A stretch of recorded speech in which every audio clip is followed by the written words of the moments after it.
Halo, apa kabar semuanya? Setelah hiatus beberapa bulan, akhirnya kembali ke depan kamera, atau belakang kamera, depan kamera lah ya. Karena kali ini gue punya video yang cukup uh, membahagiakan atau happy news untuk teman-teman yang punya rencana ke Jepang sebagai turis atau mau traveling atau bahasa sekarang healing kali ya. Healing atau jalan-jalan ke Jepang. Karena Jepang sudah open border untuk international turis termasuk Indonesia. Nah, itu yang akan dibahas di video ini. Gimana pengumuman announcement dari pemerintah Jepang dan apa aja syaratnya dan bagaimana mungkin sebelumnya mereka ada membicarakan apa. Nah, akan gue bahas di sini dan mungkin ini akan jadi beberapa part ke depan karena selama beberapa hari ke depan pemerintah Jepang masih menentukan nih, mendiskusikan bagaimana dari sisi kuota ya, lalu persyaratannya apa aja sampai tanggal 10 Juni nanti. Karena sebenarnya Juni 2022 ini mereka sudah membuka border untuk international turis tapi masih terbatas. Oke. Kita cerita dulu dari beberapa bulan atau beberapa waktu sebelum ini ya. Jadi memang di awal tahun ini Jepang itu sudah punya rencana untuk open border. Sebenarnya agak sedikit telat kalau dibandingkan sama negara-negara lain. Mungkin kalian udah atau teman-teman udah banyak yang ke Turki gitu ya, atau ke Eropa atau ke Amerika. Mereka sudah open border yang lebih less strict ya. Mungkin tetap harus ada protokol kesehatan, harus ada international certificate, vaksin gitu ya. Tapi Jepang itu belum sama sekali. Bener-bener baru Juni 2022 ini mereka membuka border itu. Sebenarnya mereka itu sudah punya rencana. Cuman kapannya itu masih digodok gitu ya, atau masih didiskusikan. Akhirnya ditentukanlah di Juni 2022 ini. Nah, kemarin itu di awal Mei mereka tuh mau bikin trial dulu. Jadi ada sekitar 4 negara. Itu gue dapat infonya dari The Mainichi. Ya, jadi mereka itu akan nge-accept small scale tours dari beberapa negara aja. Negaranya itu pertama dari Amerika, Australia, Thailand, dan Singapura. Nah, kemarin juga tanggal 24 Juni mereka akhirnya trial nih ngebuka border untuk turis masuk. Itu ada 7 orang dari Hawaii. Nah, beberapa hari setelah itu, tanggal 26 Juni, akhirnya mereka mengumumkan secara resmi melalui MOFA. MOFA itu Ministry of Foreign Affairs Jepang. Ya, jadi kayak Menteri Luar Negeri gitu ya. Akhirnya mereka itu membuat peraturan baru atau policy baru terkait turis ini yang mau datang ke Jepang. Nah, mereka tuh mengklasifikasikan menjadi 3 grup. Ada grup yang biru atau blue, ada yellow, kuning, dan ada juga yang merah. Bedanya apa? Nah, kalian kalau mau tahu secara detail, itu kalian bisa langsung aja buka ke mova.go.jp. Itu semua dalam bahasa Inggris. Sebenarnya ada juga di Embassy Indonesia ya, di Kedutaan Besar Jepang Indonesia itu sudah ada, cuman memang tidak selengkap yang di versi bahasa Inggrisnya. Nanti gue tulis linknya semua di deskripsi.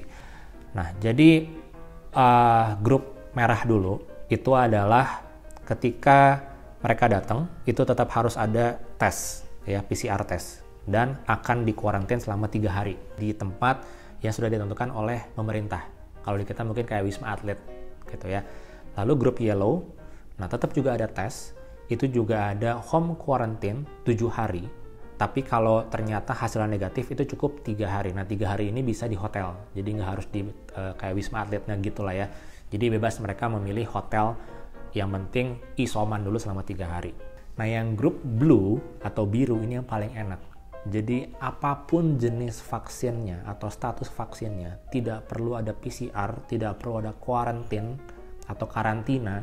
Ya pokoknya bisa bebas seperti biasa aja gitu.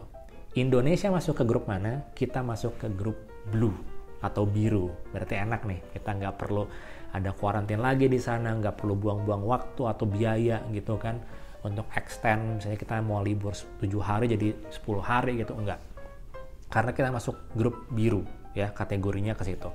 Tapi ada beberapa syarat nih atau ada beberapa policy yang masih ditentukan oleh pihak Jepang.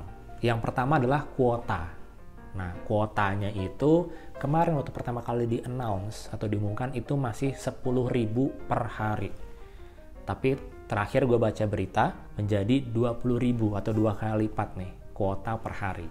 Tapi gue juga belum begitu paham 20.000 kuotanya itu apakah dibagi per region, misalnya dari Amerika 5.000, dari Asia Tenggara 5.000, dari Eropa 5.000 atau gimana, itu belum ada pembicaraan sampai ke sana.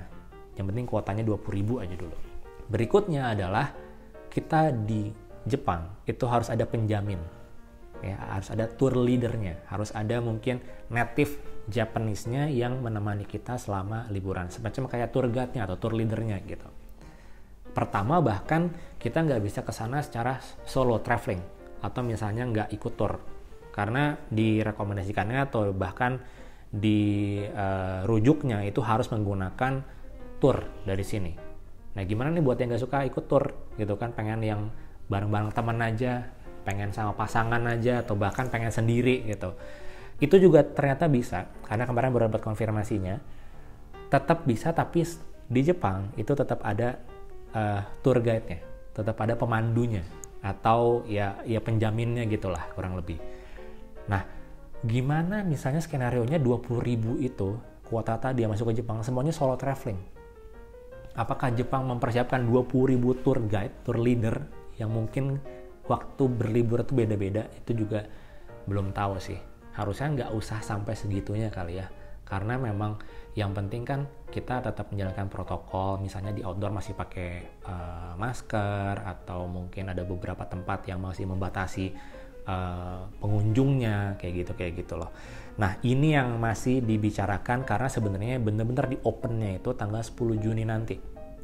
Jadi nanti mungkin ada beberapa video setelah ini yang akan gue bikin sesuai update-nya. Jadi kalau ada update gue akan bikin video lagi, jadi pantengin terus ya channel ini ya. Lalu juga gue dapat informasi ini sebenarnya karena awalnya itu semua informasi dalam bahasa Jepang itu gue dapat dari account Instagram namanya Sasai _Japan, atau dia namanya Masai Suzuki. Kenalan gue di Clubhouse. Jadi dia adalah travel consultant, Japan travel consultant. Buat teman-teman yang mau follow, karena dia bisa bahasa Indonesia, dia bisa memberikan informasi yang biasanya akan lebih cepat nih. Karena biasanya informasi itu dalam bahasa Jepang dulu semua, butuh beberapa hari buat di translate ataupun diumumkan secara resmi dalam bahasa Inggris ataupun bahasa lainnya.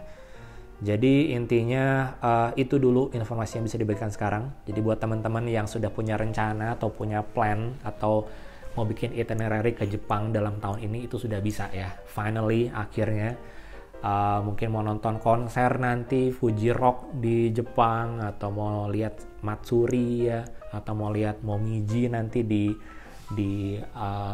musim gugur lah, di bulan 10, bulan 11. Karena gue juga punya rencana ke Jepang. Mudah-mudahan kita bisa open trip bareng ya, karena itu adalah rencana gue dari 2 tahun lalu, tertunda karena si corona ini gitu. Oke, jangan lupa subscribe karena gue akan memberikan informasi tambahan, update terkait turis ya, kita bisa liburan lagi ke Jepang ke depannya. Oke, itu dulu video untuk kali ini. Terima kasih sudah nonton, sampai ketemu lagi, dadah.